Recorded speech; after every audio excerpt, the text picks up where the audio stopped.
Well, hello. I hope you can hear me. It is Monday, the 7th of November, 2022. Yes, boys and girls, 2022 is almost over. Can you believe it? But not quite yet. It still has more carnage yet to wreak on everyone who is a decent person. And here we go. So I've got your comments up here. I'd like to say hello to David Vinn there, saying last night before United States of America descended into full-blown anarchy. Yeah, it's looking pretty ropey in America, to be honest with you. I've got the feeling that the Republicans are going to take both houses in Congress, the House of Representatives and the Senate, and if they do, they're going to block everything that the Democrats want to do, which is a bit of a problem. Not as big of a problem as the fact that they are absolutely gung-ho for 2024 stealing the election. It's all they want to do. 2024, the Republicans want to steal the election. And I know, everybody knows that the Republicans are going to be absolutely fine with that. So much so that if the Republicans lost in, say, Austin, Texas, I'm pretty sure, right? There's no evidence for it, but I'm pretty sure that if the Democrats lost and the Democrats marched on the state capitol building and threatened to kill people actually killed police officers, screaming that their person should have won the election, which was obviously rigged because they didn't win. I'm sure the Republicans would be cool with that because they're like, well, when we did it, that was cool. So obviously when anyone does that kind of thing, it's cool with us. I don't think it is. I don't think I call me what you like, but I just don't think that an armed insurrection is the way to win an election. Just saying. Anyway, we've got number 3 there saying, hello, Graham. We've got Yoni saying, get ever done. And number 3 is also saying, another 2-part system of insanity, indeed. Duke Vengeance is saying, friends, Romans, Squire, countryman, me, I know, countryman. And we've also got Nick and Diff, who's there saying, hello, what dystopian delight to be talking about this evening. Well, we're going to talk a little bit about the American election, the upcoming midterms, the midterminals. This is the last few years of America as we know it. There are literally 70 million Americans who want a civil war. And that's because they're thick as pig shit. That's because they're so stupid and have never lived through a civil war. Most of them have never left their country. A lot of them have never left their village, okay? I don't have villages in America so much, but you know what I mean. They haven't met any other women apart from the women in their family. You know what I'm saying? They're a little bit, I can't say the word of what they are because it's not very politically correct or woke, so I won't. But you know what I want to say. These people aren't right. And 100 years ago, we would have put them in a hospital called a sanatorium where we used to put people like that who were dangerous. Not just Forrest Gump levels of stupid, but harmless? No, stupid and dangerous. There are 70 million Americans who are stupid and dangerous. And because they haven't left the village, because they've never left their country, and because they certainly have never been involved in a civil war, they have very rose-tinted glasses on when it comes to civil war, because they imagine it as these immaculately dressed troops in red and blue marching down the hill with their bayonets and the muskets and and they shoot at each other across a field, and that's it. Civil war hasn't been like that for over 100 years. Civil war these days is horrible. Civil war these days means you losing your entire family, babies being beaten to death, women being raped en masse. We are talking about the most horrific war crimes that have ever been committed have usually happened when it's been a neighbour killing their neighbour in a civil war. It's pretty goddamn grim, as anyone who has spent any time looking at the civil wars in Africa in the late 20th century will testify. They were pretty gruesome affairs. But then again, have a look at Yugoslavia falling apart. That was a pretty gruesome affair. It wasn't two armies meeting on a battlefield, which you can recreate years later for a bit of fun. This is literally women being raped as a weapon of war and babies having their heads bashed in. That's what it's like.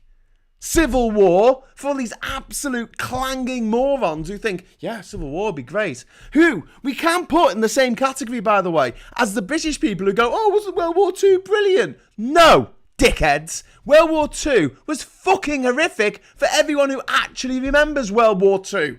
That's why the greatest generation never went in for all this jingoistic bullshit. We're entering poppy rage season now, where people are going, they're not wearing the poppy correctly because the little flower, the little leaf, it's not supposed to be pointing that way. It's supposed to be pointing that way, actually. And the British Legion are like, what the fuck? We don't care.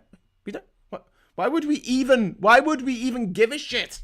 Like how you wear your poppy as long as I guess you wear one. You can get poppy inlaid coffins now. You see these vans driving across Britain, and they've got "Lest We Forget" and pictures of these soldiers in World War One. You know, read some fucking what the people in World War One actually wrote about the situation. Read some Wilfred Owen. Read some Siegfried Sassoon. It wasn't this great, amazing thing. It was pretty fucking grim. Oh, that'll never happen again. And then we had World War II, and they say, oh, that'll never happen again. Same dickheads, by the way, these moron poppy crazies. I mean, when I was growing up, people wore poppies or they didn't, and it was fine. You know, I don't remember watching Points of View and Anne Robinson reading someone's letter saying that they couldn't believe there were people on the BBC around the 11th of November who weren't wearing poppies. I don't remember that. I just don't. I mean, maybe there was, but I don't remember it. I don't remember having to keep 2 minutes of silence on the 11th in school, except on the 50th anniversary in 1995 of the end of World War II. And it was like, well, it's the end of World War II. It's been 50 years, so let's have a minute's silence in an English fucking lesson. Yeah, just sitting there daring each other to fart. But the point being that people who have no experience of war have a tendency to romanticize it. And you know what? I'm going to be fair here. Well, as fair as I can be, because obviously I'm ridiculously biased.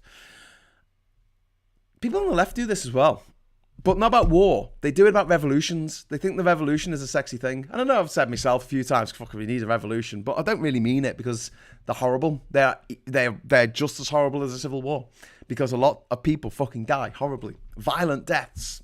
Children die violent deaths in the revolution. We don't want a revolution if you can avoid one. I would rather have a democratic change of leader, change of the people in charge. But they don't want that. The Republicans don't want that in America. And anyone who votes Republican tomorrow, or has already voted Republican early, they do not, under any crazy form of the imagination, they do not want democracy. They want war. They want people to die.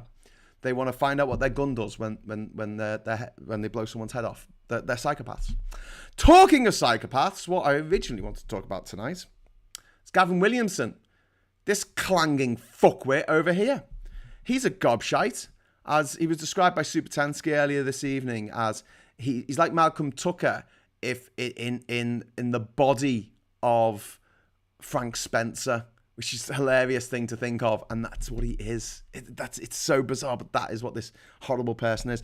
So just before I get back into your messages, because a few more have come in, I just want to read this. This is from The Guardian. It was just published about, an hour ago, almost exactly an hour ago, so you might have missed it. If you haven't been watching it. If you haven't been watching the news, senile, God, I'm going senile in my old age. A senior civil servant claims Gavin Williamson told them to slit your throat in what they felt as a sustained campaign of bullying while he was Defence Secretary. He's Defence Secretary. He's in charge of the armed services of the United Kingdom of Great Britain and Northern Ireland. And he tells one of his civil servants, a senior one no less, to slit their throat. Just think about that for a moment. You know? That's how low our politics has got in this country. This is Pippa Carrera writing for The Guardian. She used to be with The Mirror, and then The Guardian poached her because she's awesome. The Military of Defence official told the Guardian Williamson made the extraordinary remarks in front of other civil servants in a meeting, and on a separate occasion told them to jump out of a window. The Whitehall aide, who worked closely with the cabinet minister, claimed Williamson deliberately demeaned and intimidated them on a regular basis. You know, like, that's horrible. I'm being demeaned and, you know, intimidated by someone with such a ridiculous voice as well. Do you know what I mean? It's like being beaten up by a tune. They reported the behaviour unofficially to MOD's head of human resources and took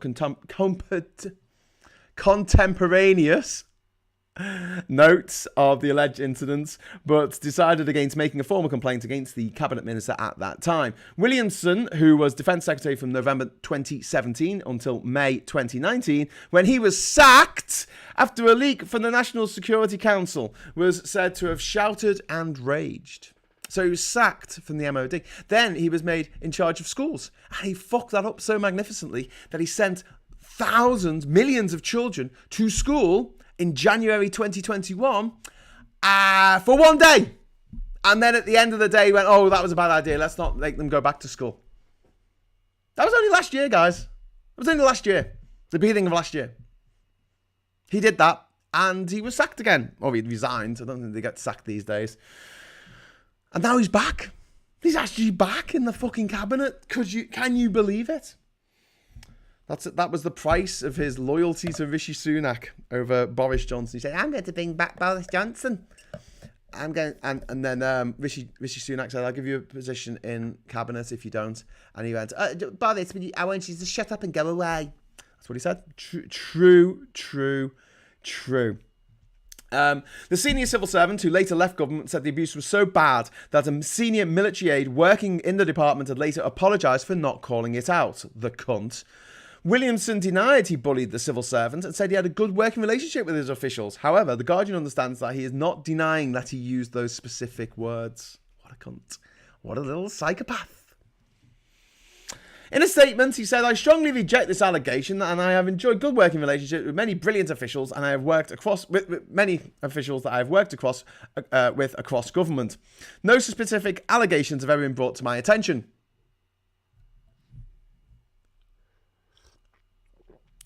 I didn't read all of it. Didn't read it all, did you, Gavin? Okay. What you do is, right, you don't read your briefing papers, get someone else to read your briefing papers, and then you can say, this wasn't brought to my attention, because I never read the papers. This is what these lazy, lying, thieving, psychopathic fuckbags in government are doing. Absolute fuckbags. Especially that horrific woman, what's her name? Suella Braverman, who somehow makes Priti Patel look not as bad. You know, it's mad, isn't it? It's like how Hitler made Stalin look not as bad. And the thing about Suella Braverman is she looks like a fucking blobfish.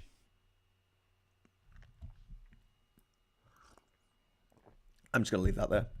Anyway, the claims come after Downing Street said it had full confidence, as Rishi Sunak said, they had full confidence in the cabinet minister despite the emergence of bullying claims and abusive text messages that he sent the former Conservative whip Wendy Morton, which I hope you read over the weekend, in which he basically threw his toys out of the pram because he wasn't invited to the royal funeral of the Queen. I want to go to the Queen. I want to go to the funeral. I don't like to be at the funeral. Wow. Speaking at the COP27 summit in Egypt, Rishi Sunak said there is an independent complaints investigation. Independent! Which I shall be ignoring when the information comes across my desk, like my predecessor's predecessor did. We're always going to miss out, aren't we? We're always going to forget that there was a bit of a truss in between Johnson and Sunak. But, you know, that's the way it's going to go. I wanted to see the results of that, obviously. This independent, you know, investigation that we're doing that's so fucking independent. It's crazy. Obviously, but I've been very clear that language is not right. It's not acceptable. And that's why I welcome the fact that Gavin Williamson has expressed regret about that. And now we will wait to see what the investigation says. So, sorry I said that stuff. That I definitely fucking said. But he said he's sorry. It's all right. It's all right, you know. If Hitler had said he's sorry after killing 6 million Jewish people, I mean, you'd have to let him off, wouldn't you, really? You know. like, you know, the Ted Bundy or Fred West or Dr. Harold Shipman said after, I'm really sorry. Sorry about killing all those people. Sorry about that. Didn't mean to kill all them people. I'm really sorry.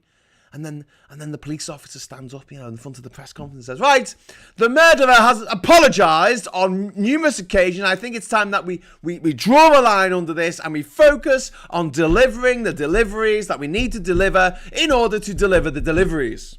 Which is all that the Tories say these days. They're absolutely obsessed with delivering stuff. They're more obsessed with delivering stuff than actual courier companies whose job it is to fucking well deliver stuff.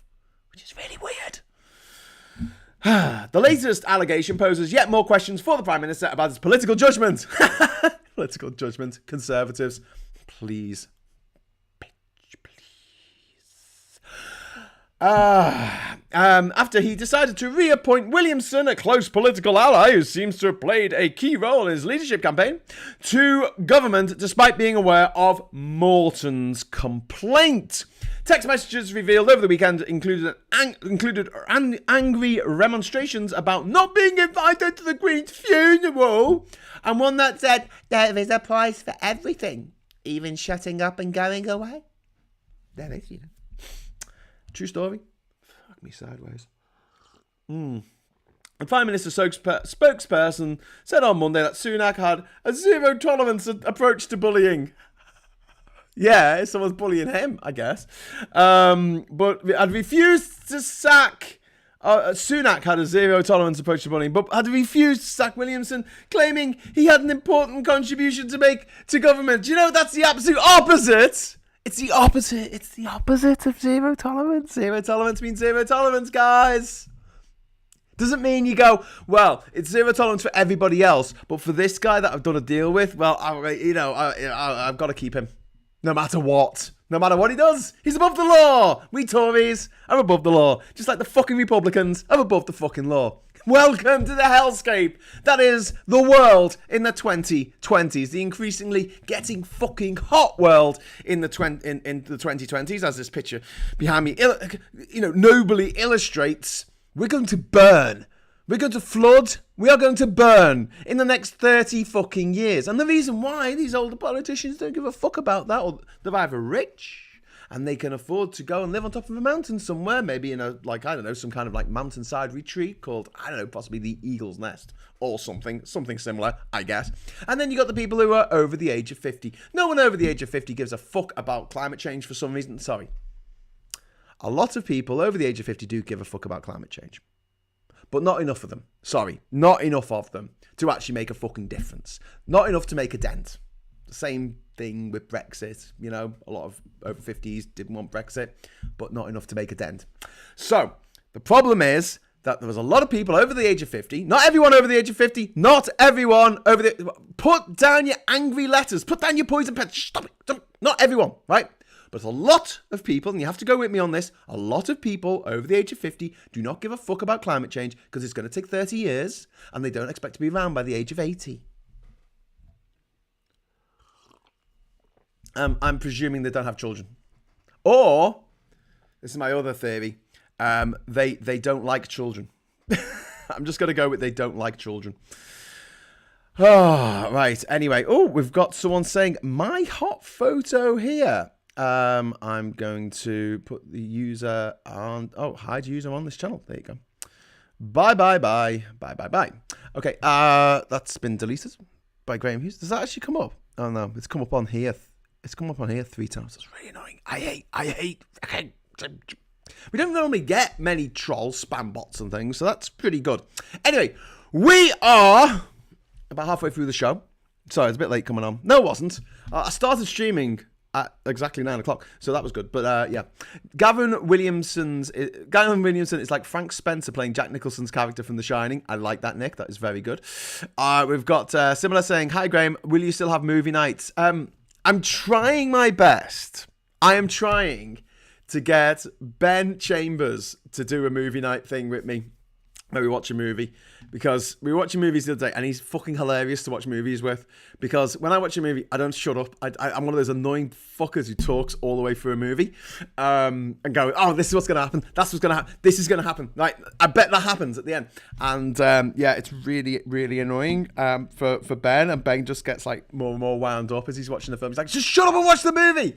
And I think that'd be just dead entertaining to watch. Me and Ben Chambers watching movies. We're both mad movie nerds. And so yeah, hopefully in the future, it might not be on this channel though. We might have a different channel for that because it's not going to be really political, I don't think.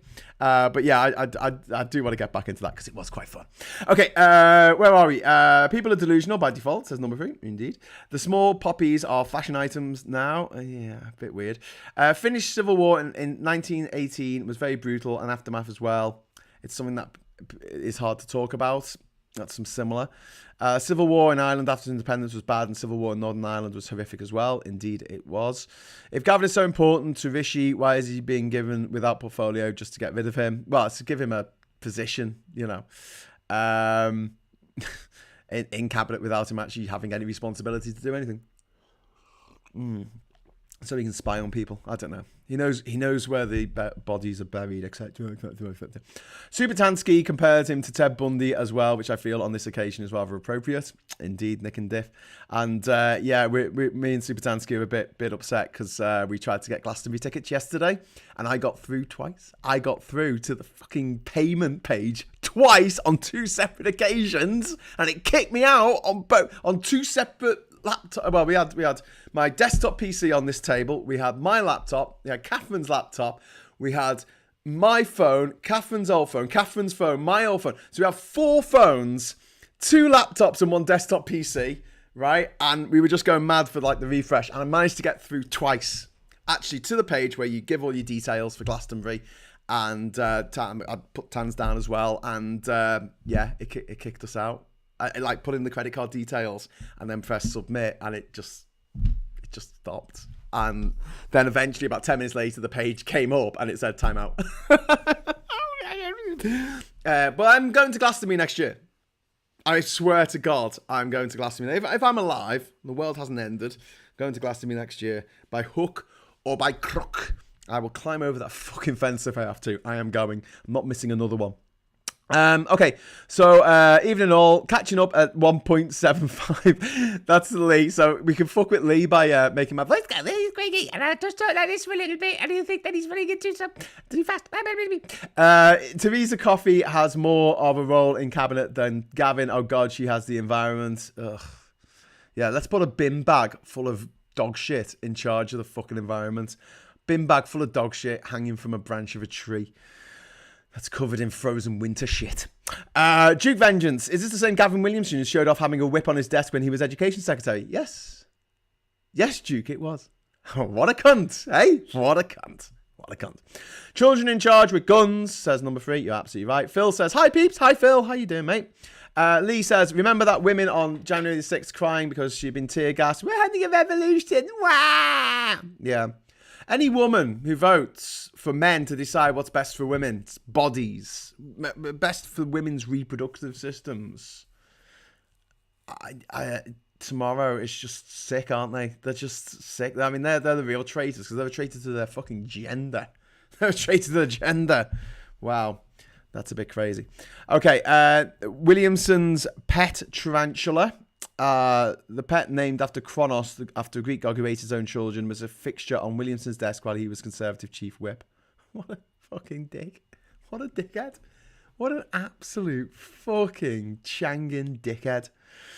I think Williamson is the reason why William Ragg MP complained about bullying by the whip, says Lee Corn. Yeah, I think you're probably right. I discovered that Steve Baker is the Minister for Northern Ireland, the ERG. Yeah. How mad is that? How mad is that? It's fucking insane. Insane in the membrane, insane in the brain, as Cypress Hill once sang. Lee Corn, says Leon Vincent, that woman is crying due to rubbing half an onion in a cloth held in her hand. She literally rubbed onion in her eyes so she could lie about being tear gassed. Fucking nutter. Says Duke Vengeance. Lee Corn, it was the way she said we're having a revolution, as though it wasn't fair that the police spoiled their fun day out. Well, I said foiled as well. So, foil your curses! Foiled again. I would have got away with it too if it wasn't you pesky police officers doing your fucking job. Congrats on the adult sponsor. Lol, says Nick. Yeah, don't worry about it, man. My OnlyFans page is that Ginger Scouser XXX. If you want to, it's not. I'm joking. I don't have an OnlyFans page. I'm not that desperate yet. The likely outcome for our population is that food prices will continue to rise and people will literally starve. Climate change will make it worse, farming failures and making farming failures, I guess, and making yields smaller. Yeah, absolutely. And don't forget the mass migration of 1 billion people, because 1 billion people who are living on the earth right now, right, are living in places that will be uninhabitable in about 10 years' time. That's the clock. That is the countdown we've got. A decade. So if you got kids, and they're 8 years old now, on their 18th birthday, you can look forward, as things stand, to 1 billion people moving on the planet. 1 billion desperate people moving on the planet. And I know we've got a moat around us, so to speak, but people will get through. People will get through. And if you think that this trickle of actual asylum seekers coming over, because nearly everyone who comes over in a leaky wooden boat is found to be a genuine asylum seeker. If you consider that an invasion, oh baby, you ain't seen nothing yet. Oh, you sweet summer child. You have no idea just how fucked we are and how we've done it to ourselves and how we've allowed the dickheads to win. That's my big bugbear. And I've spoken about this before. I've spoken about the Forrest Gump effect. Forrest Gump made people think that people who were stupid had hearts of gold, when actually people who are stupid, generally speaking, are evil little fuckers. Because they don't know any better. Because they're fucking thick as pig shit. They don't have critical thinking. They don't really know the difference between right and wrong. Because they've never been taught it. I don't know. Maybe they have terrible fucking parents. Or maybe they're just psychopaths. I don't know. But there are people out there who are demonstrably stupid, ignorant, they don't know anything about the world, and incredibly arrogant. The arrogance that comes with being thick as pig shit. And they are the problem. And we have Forrest Gump, and everyone, Forrest, we love him. Then we have reality TV, when we made stars of dickheads. Oh, Jay Goody. Oh, I know it's sad that she died and everything, but up until the point where she got cancer, she was horrible. She was a horrible human being who was actively racist towards another contestant in the Big Brother house. She was an arsehole. And I know everyone's a bastard till they're dead, as the Chaser song goes. If you want to watch a funny song, type in the Chaser eulogy song. All right, if it's an Australian comedy troupe who does a song about everyone's a bastard until they die, and then suddenly they're a fucking saint, which happens a lot. See Steve Irwin and also Princess Diana and many other examples of people who were, they were attacked left, right, and centre in their life while they were alive, and as soon as they were dead, they're like, they were the best. They were the best. Anyway, so yeah, but it is looking pretty grim, guys. It's looking pretty fucking grim, and it's because we let stupid people have their say. And the stupid people networked. When we were young, you'll go to the pub, and if you came out with something absolutely moronic, like, I think that the moon is made of papier-mâché, and that humans didn't go to the moon because they just said they did, because they wanted to win the Cold War, and the Russians didn't say anything because they wanted to lose the Cold War 20 years later. I think that's what happened. You'll turn around and say, you fucking dickhead. You're so dense you bend fucking light. Shut up and get another round in, you fucking clanging manhole. And they'll go and get another round in. You sit down and then you'd explain to them, and, over a couple of drinks, how fucking stupid they were. They'd go home, chastised correctly, and they wouldn't come up with this shite again in the pub because they'll know they just get laughed at. Now, dickhead A goes on the internet, finds dickhead B, and they go, oh my God, we both believe that Princess Diana was made out of papier-mâché, and that no one landed on the World Trade Center summit, and that the 9/11 manifesto was written by Jacob Rees-Mogg when he assassinated JFK from the back of it. Oh, for fuck's sake, with the magic fucking bullets. Painful. Really fucking painful. And we've coddled them. We've coddled them too long. I say tell them to fuck off. I say let's not. They don't want us to be woke. They don't want us to be politically correct. Fine. I will be woke as fuck towards underprivileged minorities. Lionized, like minorities that are picked on by other people. Yeah, I'll be woke as fuck to help them. I'll stand in the way of these fucking horrible bullies and gobshites and fascists and morons coming at them. Yeah, absolutely. But when it comes to fascists and morons, no, the gloves are off. Call a dickhead a dickhead. When you see someone who's like this little old lady who's going on about, oh, you can't say the N-word anymore, can you? Just say the word cunt. Just go, cunt. Oh, I can't believe you just said that. Oh, you don't like certain words? Certain words are a bit too taboo for you. Well, maybe you should think about that before you start saying words that other people find. I don't know. I just think we should have zero tolerance. Real zero tolerance. Not Rishi Sunak zero tolerance, because obviously that's bullshit. I mean actual real zero tolerance for dickheads. That's it. Just call them a fucking dickhead. Try not to use a word that is associated with someone who has actually a mental health problem. You know, I don't like the way they use the R word in America. A lot of the words that they use to describe someone, they say something's lame.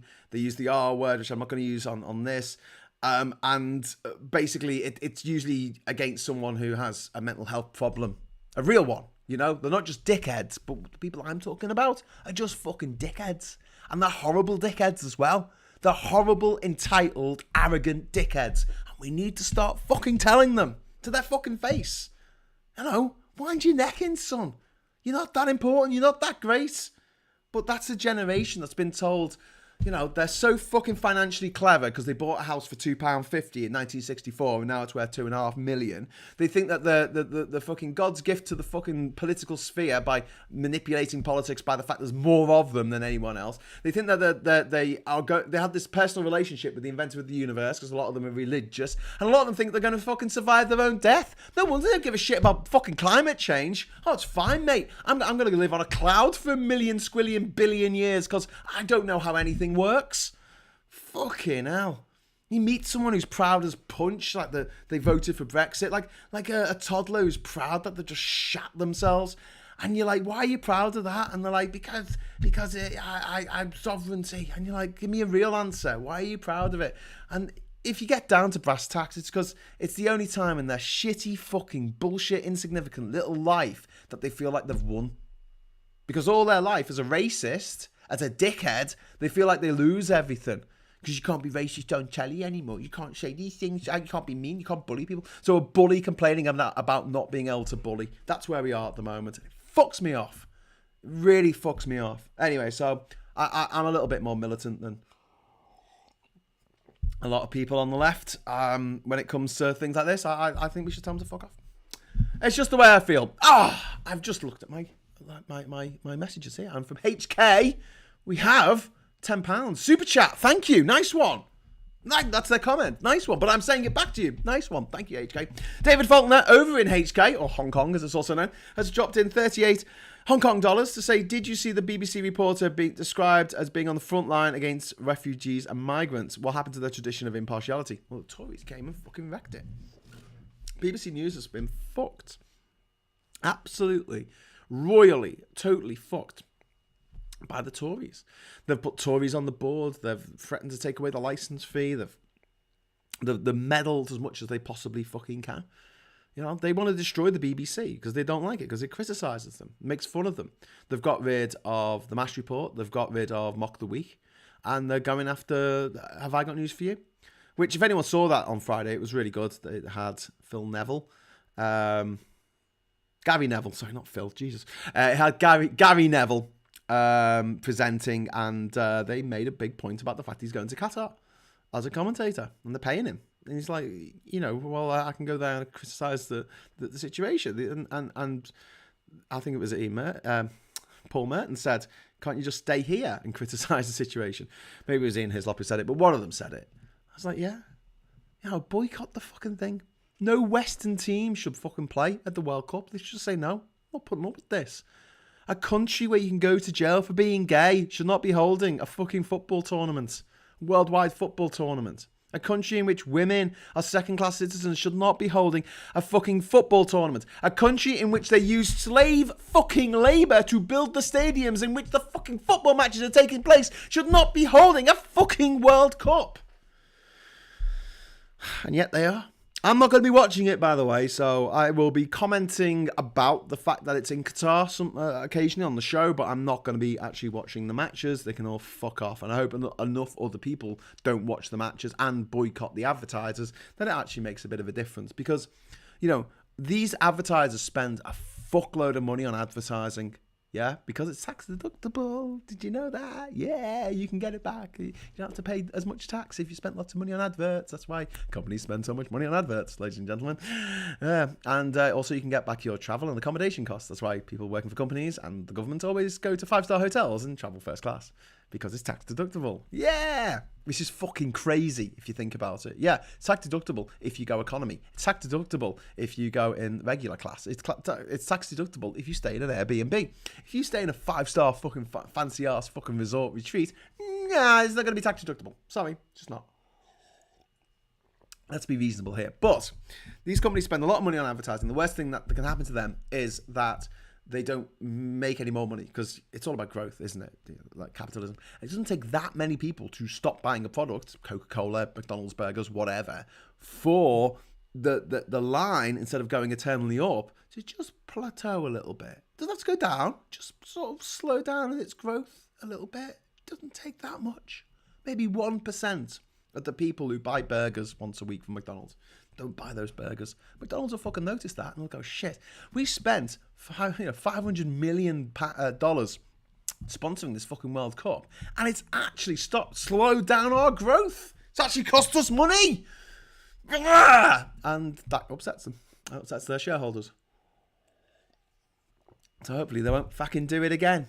Right, I've caught up now, says Lee Corn, so I can just stop doing my silly voice. Number 3 says, Joe had a video about Just Stop Oil protesters on the M25. She was very upset, saying she had no future. I watched that today. In fact, I should have lined that up so you could watch it as well. It's very affecting.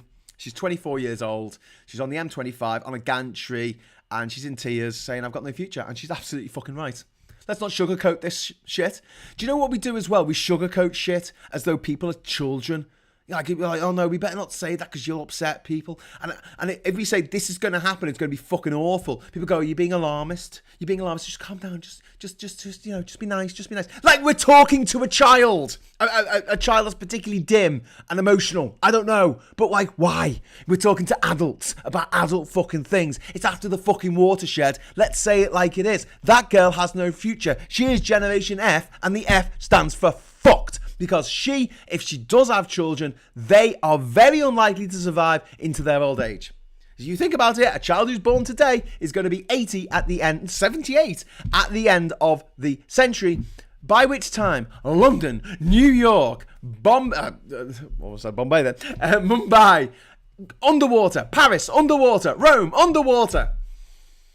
The whole of fucking the Netherlands, the whole of Bangladesh, underwater. Gone. Just gone. Just not there anymore. Where the fuck do you think the people are going to go?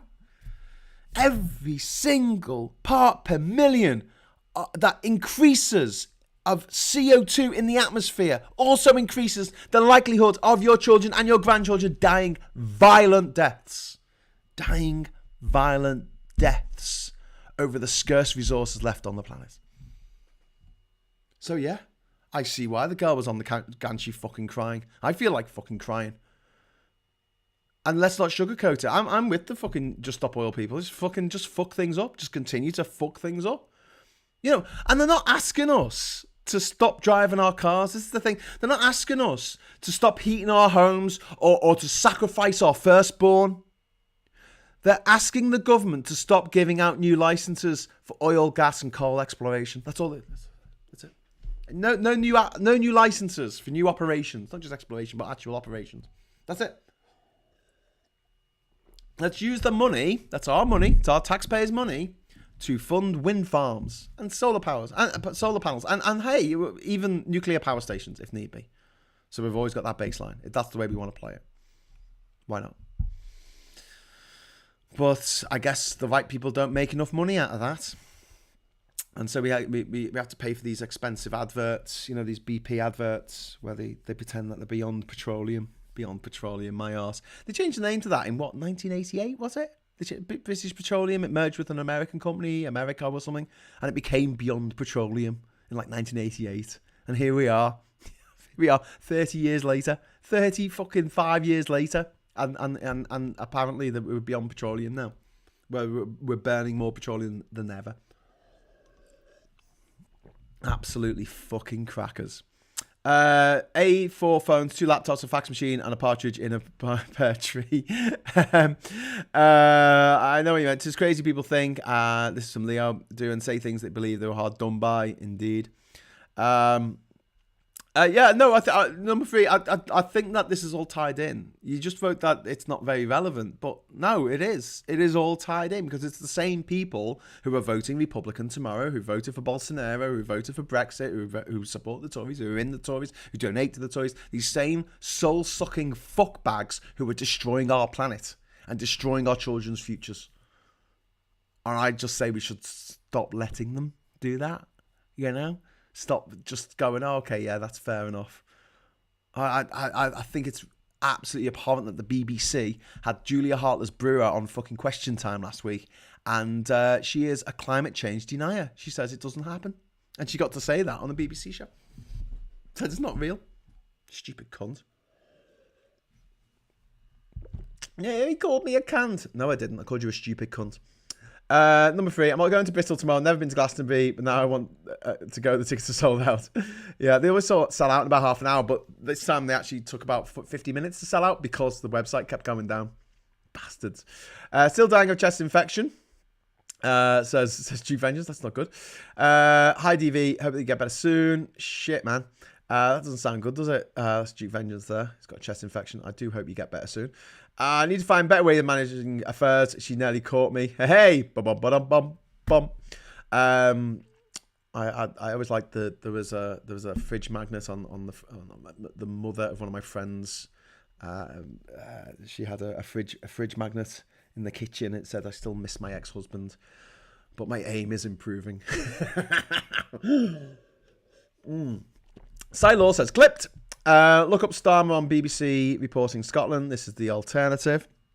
We've got Get Well Soon, my friend Duke Vengeance. But who put the papier-mâché up there in the first place? I'm not saying it was aliens, but it was aliens. Yeah, don't you love the latent racism in that suggestion that anything built by black or brown people, that's like amazing, stuff like the pyramids and the temples and the pyramids of the pyramids in Egypt, the pyramids in Chichen Itza and the Yucatan Peninsula and all around the Mayan Empire and Machu Picchu and Angkor Wat. They all had to be built by aliens, obviously, because black and brown people couldn't build that kind of stuff. Come on. But no one ever says that Stonehenge was built by aliens. I've never heard that one. They're like, oh yeah, Stonehenge, that was definitely aliens. Yeah, that was aliens doing the alien things. What they did was they quarried this rock from Wales and then they dragged it all the way to Salisbury because reasons. It's just fucking nuts, isn't it? Anyway, indeed, but it was aliens. Could be extraterrestrials though. Daily Blase says, hello there, my friend. I'm very well, thank you. Saying the people don't care about you yourself. Daily Blase. This is the problem when people have very long usernames. It's quite difficult to read them out. These people don't care about you. Says, I'm as good as being expected. Punch drunk and nearly falling, but still thinking I would take more punches and win before the bell. That's what we like to hear. Good to you. Take no prisoners, my friend. And then we've got Leon Vincent saying, Heart the bells will be hearing in your head will be from you face planting on the floor. I don't really get that, but okay. Graham sounds in full flow on a top form tonight, which is really weird, Daily Logic, because I'm absolutely fucking knackered. Like, honestly, before I started this, I was like, oh, I just go to bed. I'm getting a bit exhausted. Has anyone seen Concrete Brain? Mike Graham mocking her. I found it really interesting that he just mocked her and not her activism. Yeah, he did. He's a horrible little twat. Well, fat twat. Mike Graham, not long for this world. He is very fat and unhealthy looking. He's so fucking ugly as well. Jesus Christ. He's one of these fat cunts who fell out of the fucking ugly tree and hit every fucking branch on the way down. I mean, he has the face for radio. He's on the radio, which makes sense. He is a face for radio if ever the fucking was one, the ugly, stupid cunt. Anyway, he thinks that you can grow concrete. He honestly thinks concrete grows because he's that thick. But he's on the radio, you know. He gets to say things. Oh, anyway, Borussia Dortmund had a massive boycott Qatar 22 banners at recent games. Oh, that's cool. We've got Duke Vengeance saying, my Minecraft world has a better green energy policy than the UK right now. I'm sure it does. Alarmist fear-mongering, Project Fear, and yet they come true, says Leon. Indeed, yep. Why fuel suppliers don't supply the nation, including renewables, but sell it to the open market back to the nation. Indeed. Well, that's the mad thing, isn't it? So we give out these government grants and stuff to oil consortiums, oil companies, these massive fucking multinationals that make billions in profit every year. We give them subsidies from the taxpayer to go and explore for new oil. And then when they find the new oil and put an oil rig down, they sell it at market prices. They don't give us a discount for paying for that. Fucking crazy. Lockdown and COVID denier 2. That's for Julia Hartless-Brewer talking about that and giving a platform. Yeah, by the BBC, by the fucking BBC. Allowed to go on Question Time and spout her fucking drivel. Wind doesn't blow all the time, and the energy supplies, the energy that is supplied isn't stored, says Minnie Lisbeth. Yeah, but this is the mad thing. I mean, it could be stored. There are various ingenious ways of storing energy. One of the easiest ways to pump water up a hill. That's it. And then when you don't have any energy, it's a reservoir, right? And then you just let the reservoir gates, you open them and they turn a turbine and you have energy when you need it. You just pump it up the hill when it's sunny and when the wind is blowing up the hill. And then, you know, we're not going to have 5 days of no fucking wind anywhere in the UK, I don't think. But even if we did, I'm guessing we would have a lot of sun in that time. You know, not nice, but the idea of storing everything in batteries isn't that great because a lot of the lithium that exists in the world, in Bolivia, in Botswana, it's not so easy to get to, and it's a bit of a process, and obviously it's not great for the environment taking the lithium. So I'd rather that precious rare earth metal be used for batteries for our phones and things. So we've got batteries in there rather than industrial size mega battery plants, which I think would be not the best way of storing energy. And there is a lot of technology on the horizon. Aluminium air batteries sound really fucking interesting if they can get them working. But in lieu of that, just pump the fucking water up a fucking hill and then let gravity let the water back down a hill and drive a turbine as it goes back down the hill.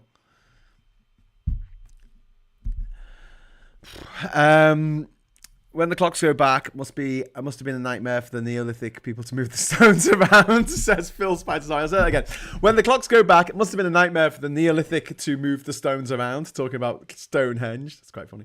I'm not black, but Arcala is my spirit animal. Arcala from the Jungle Book. Minnie says, all the stuff was said in the 60s, 70s, and 80s. In the 80s, there was going to be an ice age around the corner, they said. Yeah, but they didn't have the technology that we have now. And the hottest year on record have been the last 5 years. And this year we have 40-degree heat in the United Kingdom, which was predicted by climate change models that have been around since we've had computers, which didn't really have much of them in the 1970s. You know, a lot of the way that they got the astronauts to the moon was done on fucking slide rules. Yeah, very accurate slide rules, I guess. But yes. I up, just seen Living with Bile Nye. Wonderful film, says Charlie Nelson. Almost finished a giant concrete tree. Yeah, indeed. Lee Corn says the Exploding Heads have done a Colin from Portsmouth video about concrete seeds today. Oh, brilliant. I'll have to watch that. Have you seen the one where they do the year And it's the year of outrage, and it starts like, oh, you can't put Easter on chocolate eggs, and it's just like going through the summer, and it gets like poppy rage. Oh, they're not wearing the poppies correctly. Oh, I'm so angry. And like it's what people get angry about throughout the year, like fucking clockwork. And he says, and it was a giant redwood of ugly trees he hears every branch out of. Indeed, I have done. Trouble is science is political. Yeah, I mean, it is now, and.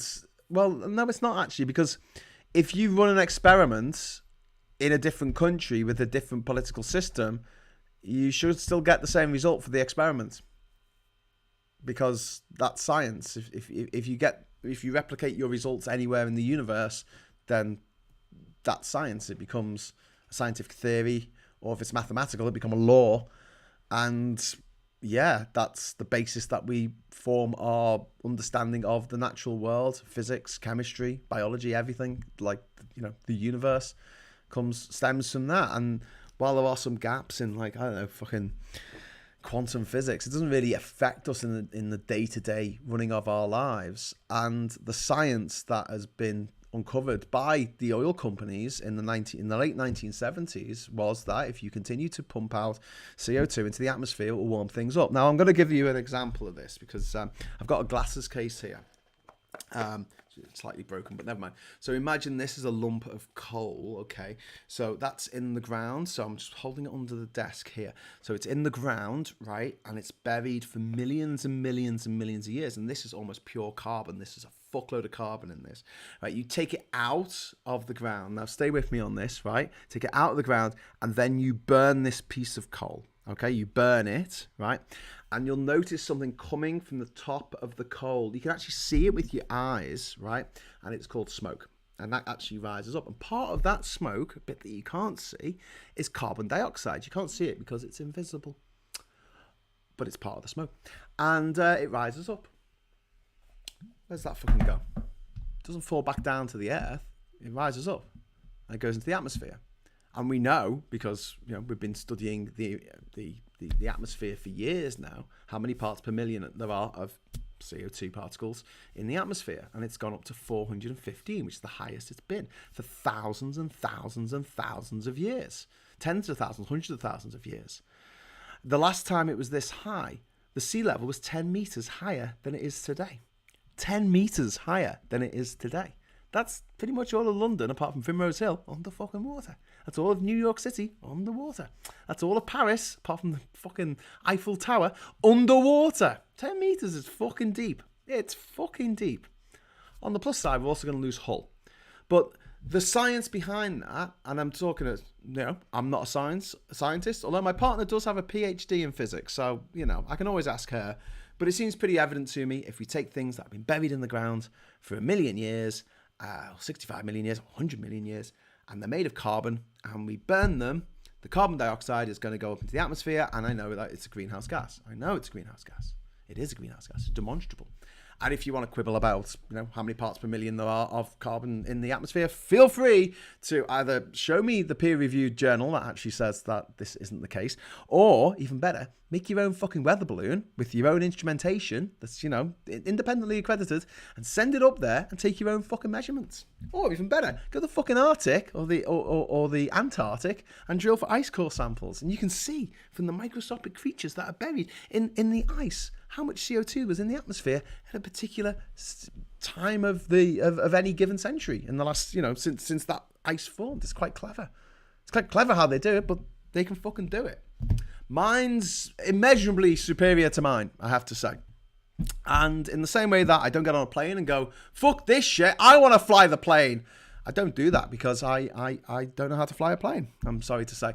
I also don't know how to pull my own teeth out or anyone else's. So I wouldn't go to the dentist and say, I just want to use your equipment, but I'm going to do it myself because I know what I'm doing. Because I'm not a dentist. I haven't trained for it. I don't think I know more than doctors. And that's why when they say, hey, Graham, I hear you're going to every country in the world without flying. And I go, yeah. And they go, well, you're going to need about 20 different injections or you'll get really ill. And I go, okay, well, I'm going to trust you because you're a fucking doctor. Or not a politician or a talking head or a pundit for a cunting bastard fucking magazine, newspaper, bullshit article, rag, like the Daily fucking Star or the Daily, the Sun or the Daily Mail. Jesus Christ, that fucking abomination. Dripping poison into the minds of the elderly in this country for 50, 60, 70 years. Anyway, I generally speaking, I just go along with it and said, yeah, okay, well, stick all these needles in me, make me invincible. And you know what? They fucking did. They made me invincible. 4 fucking years I travelled. 4 years to every country in the world without flying. 4 fucking years. And I slept on the floor of fucking vehicles. I slept on the floor of the galleys on boats. I slept on the floor of people's fucking kitchens in Liberia. And I didn't get ill. Not once. I didn't have to see a fucking doctor at all on my whole journey for 4 years to every country in the world, to 54 different countries in Africa, many of which I went to twice. Didn't get ill. Papua New Guinea, stayed with a couple of tribes in Papua New Guinea, didn't get ill. Why? Because I was fucking invincible. Or at least I couldn't get yellow fever, Japanese encephalitis, couldn't get tetanus, couldn't get typhoid, couldn't get diphtheria, couldn't get TB. Couldn't get them. Because I was fucking immunised, motherfucker. So when people say the plural of anecdote isn't data, I know. But I have my anecdote. It happened to me, and I did quite well out the situation. Considering, I did go to every fucking country in the world and slummed it around the world. I wasn't staying at 5-star hotels every verse end. But there you go. Anyway, so back to your comments before I go, which I'm going to do very soon. So I'm going to try and talk very, very quickly. Mini Lisper, that's a problem. It's down to battery suppliers to sort out. Did I mention the complaints about Fiona Bruce and her biases? Yeah, she's a pain in the fucking arse. She is. She cuts off a lot of the left wing speakers on Question Time. It really fucks me off. Wave power, tide never stops going in or out. That's very true, Walter. But you put anything in the sea tries to eat it. That's one of the big problems of putting things in the sea. So, for instance, if you make a wind turbine and you put it in the sea, you can make it bigger and it will make more energy, right? Because you make them bigger on the sea than you can on land. However, if you make them on the sea, they've only got a 30-year lifespan, whereas if you make them on the land, they've got at least a 50-year lifespan, because the sea just eats everything. The sea just wants everything to be eaten, rusted, taken away, covered in barnacles, dragged back into the sea like Davy Jones in that terrible pirate movie. That's what the sea does. That's just what it does. But yeah, I would like to see tidal power being used. Bristol and Liverpool have two of the highest tidal ranges in the world. The biggest tidal range in the world. In Liverpool, it's about 10 meters. 10 meter tidal range. Every time the waves come in, 10 meters. And everything go around. That's the same 10 meters that's going to see Hull go underwater one day. Thoughts and prayers for Hull. The Science 101 with Graham. This is content I came here for. That's from the Lefty Boater. I'll try and make it as simple as I sort of understand it. Do you know what I mean? Because I'm not a scientist.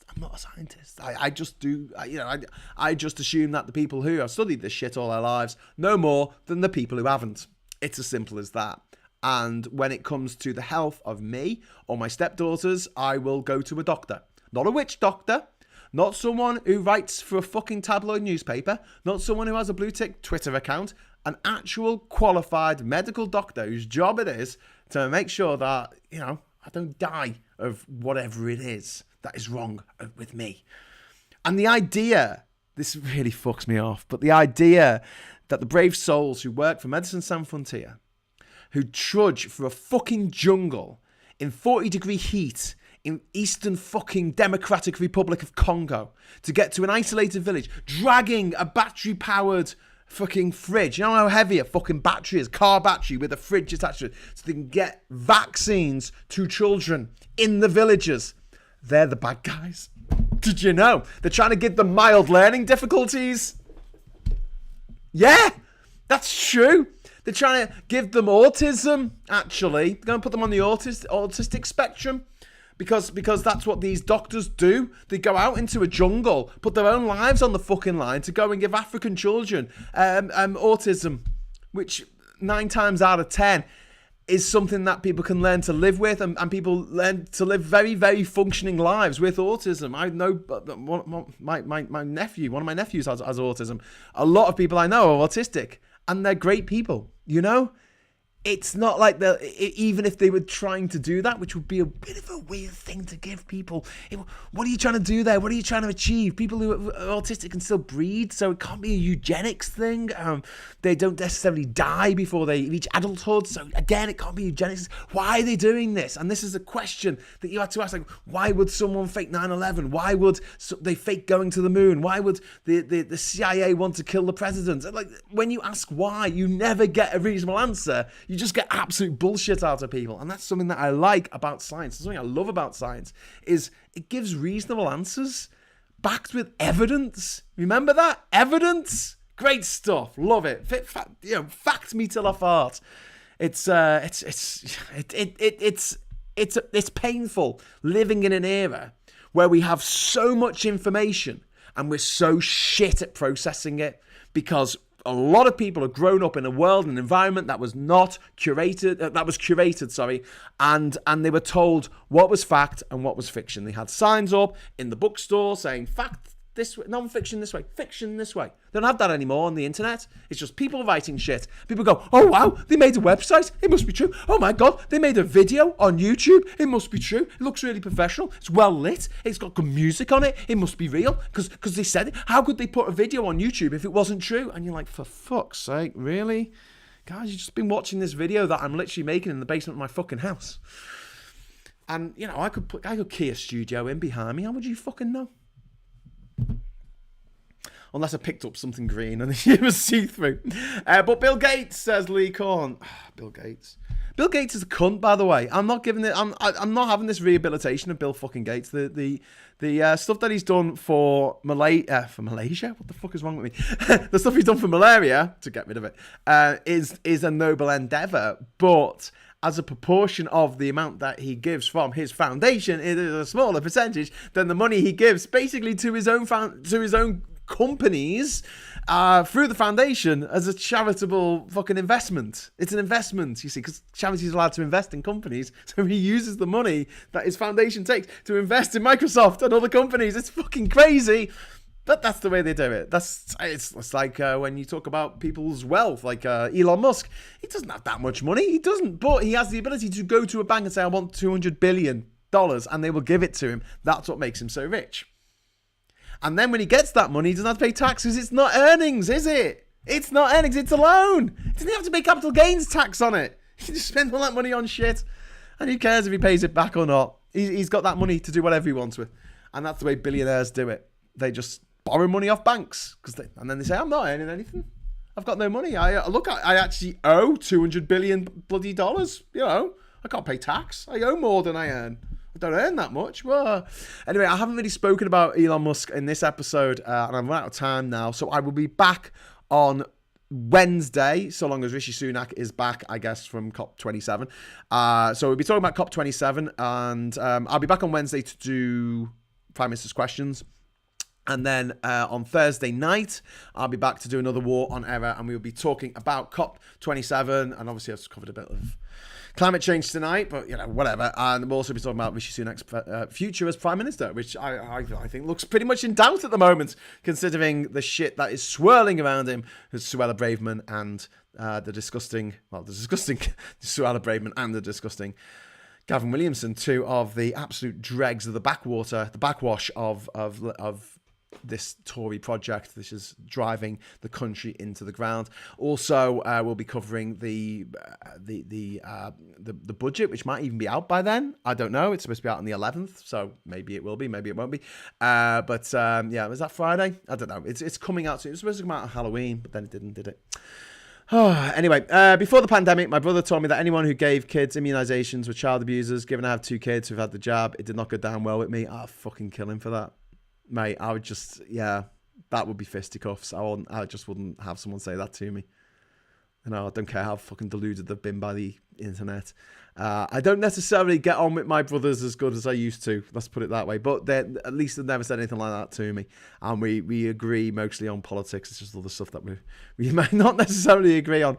The scientific method and philosophy should be part of our basic education along with parenting skills. Yeah, indeed.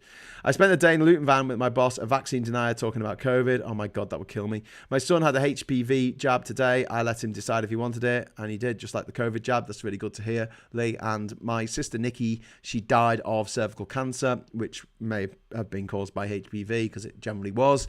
And if she had been able to have the HPV vaccination, if it had been available in the 1970s when she was in school, she might still be with us. So, yeah. And also, I don't know if everyone watching this knows this, but the reason why Catherine, my partner, suffers from severe hearing difficulty, without a hearing aid, she's essentially deaf. She's completely deaf, is because when she was 4 years old, she got measles because she wasn't immunized against measles because there was a worry that she might have an allergic reaction to one of the ingredients. So they didn't give her the measles vaccine. They relied on herd immunity. And it didn't work. She got measles, and another friend of mine, Richard, he actually went into a coma with measles when we were kids, which was absolutely horrific, and was given a lot of steroids to keep him alive. And Catherine, she got measles, and 2 weeks later she couldn't hear anything, and she struggled with deafness all her life. And it just makes everyday things more difficult. Think about not being able to listen to the radio. Think about not being able to make a phone call. Literally not being able to make a phone call. Oh, if there's an emergency, what do? Do you send an email to 999, do you? Yeah, exactly. So, you can't hear your alarm clock in the morning. How'd you hear your alarm clock? How'd you hear the smoke alarms?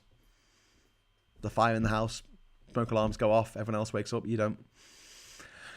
Yeah, not good, not good. So, when it comes down to vaccinations, I will call anyone who denies the efficacy, is that the right word, let's just say the effectiveness of vaccines. Where's smallpox? What happened to smallpox? Bring back smallpox? Obviously, no, because it was horrible. It was horrific. Literally, millions of people around the world over several centuries died of fucking smallpox. It wiped out the fucking Caribs in the Caribbean. It wiped out so many Native Americans. It wiped out the Mayans. It wiped out Incas. It wiped out, not like entirely. There are some Mayans still around today. But oh my God, those diseases were absolutely horrific. And at the end of the 70s, we got rid of smallpox through vaccination. And yeah, lived experience, mate. Lived experience. I'm 100% for it. And if anyone is saying that it's bullshit, I will call them a cunt to their face, which I had the pleasure of doing to Piers Corbyn over the summer. Saw him outside number 10. Outside Downing Street. You can't actually get outside number 10 because there's a gate now. I saw him there, and I told him what I thought of him to his face. Called him a cunt, which I'm very proud of. Have a coffee, says HK, and gives me £10 for a coffee. Thank you very much. That'll get me 2 coffees. Thank you. Lee says hundreds of thousands of North London kids are being invited for polio jabs because they're not fully immunised and the virus has been detected in the sewage. Yeah. Well, this happened a few years ago, didn't it, with measles? Like, people were like, oh, don't get the measles jab. And then people started getting measles and fucking dying. And people were like, oh, shit. And then they were queuing up to get a fucking measles jab. The worst ones are the ones who get the jabs and then tell all the people not to. Like Joe Rogan and Julia Hartless-Brewer and all those, and Lawrence Fox and all those cunts, I'm dead against vaccines, and fucking Piers Corbyn. They all had their fucking jabs. Katie Hopkins had to have her fucking jabs because she went to Australia. She went to fucking Australia. They wouldn't let her in unless she had the jab certificate to say that she'd had it. Anyway, Phil Spicer says, yes, most UK cattle fed on grass and surplus wheat, maize. US and Argentina predominantly use protein, which produces significantly more methane. I would like beef to be a luxury meat that is just had once in every blue moon. Like lobster. That's fine with me. I would not have a problem with that at all if it was going to save the fucking planet. I can live without a burger. I'm not a child. I want a burger. And I'm not going to.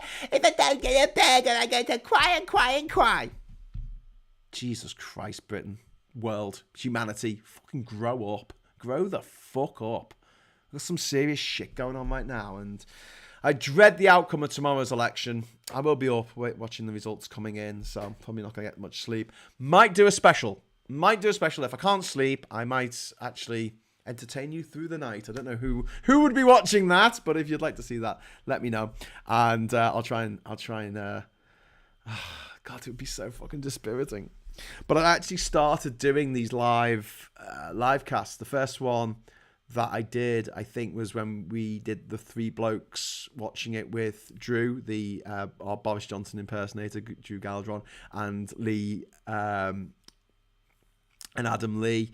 We watched it upstairs here, and it was just, we watched the general election of 2019, and as soon as we sat down, the polls came in, the what are they called, the leaving polls, the polls on the gate. I forgot what they're fucking called now, but they came in live television. They came in, the exit polls, that's it. The exit polls came in, and it was like Tory fucking landslide, which was entirely what was predicted by Best for Britain over the previous summer. It was just really demoralizing watching it. And then I did another live cast during the pandemic for the 2020 election, and that was my first sort of one where I'll do a live cast throughout the night, talking about the election results as they came in, discussing it with you. And then on the US election, for the presidential election. And then I started doing live shows every day after that, and I did about a year. I can't believe I did this now, but I did a year of live casts, like every night for a year. Or at least on average every night for a year. And I can't do that now because I've got other things to be getting on with. But that's what started off. So I might do a live cast tomorrow. I don't want to say I'm going to definitely do it, because then I might not do it, and I feel like I'm letting you down. But I will be definitely back on Wednesday if there's a Prime Minister's Questions for work Prime Minister's Questions, so I can call people rude words on Prime Minister's Questions. And I'll be back on Thursday. So I'm trying to make this a regular thing now. So 9 o'clock Thursday and Monday and Thursday, 9 o'clock. I'll be with you talking about the news of the week and the ongoing war on error that is being foisted upon us. It's kind of painful. I haven't even touched on Elon Musk tonight either. Anyway, so I'm going to leave you with a list of my wonderful, wonderful patrons. And here they are. Sorry, I should bring that up. Okay, so I've got that ready for you. I'm just going to say ta-ra to the people watching, to these people, to Phil and to Lee and to HK and to Jeff. Graham, are you saying we get bad election results when you live cast? No, Jeff, because in the 2020 election, Joe Biden won. Although we didn't find that out on the night, so it took a few days to actually get to that result. But I'm not going to be like ITV broadcasting England games, which they famously lose if they are broadcasted. If they're broadcast on ITV. Elon Musk, to be clear, my historical party affiliation has to be an independent with actual voting history of entirely Democrat until this year. Yeah, funny that he buys Twitter the week before the midterm elections, and the night before the elections he tells everyone to vote for the fucking Republicans. What was that to call them? The insurrectionists. Thanks for watching. Thanks to all my super chats. Thanks to my patrons. Thanks to my YouTube members. I'm going to try and create more content for you in the coming months, because I know that I've been a little bit lax this year. There's been other things going on in my life, and also the war in Ukraine, which kind of, that kind of dominated the first half of the year, going out to Ukraine and dropping off supplies and things like that. So sorry, thank you for bearing with me, and thank you for still being there now. And until I see you next time on Wednesday, or even tomorrow night, maybe I'll do it tomorrow night, I will say thanks for watching, hello, good evening, welcome, and goodbye.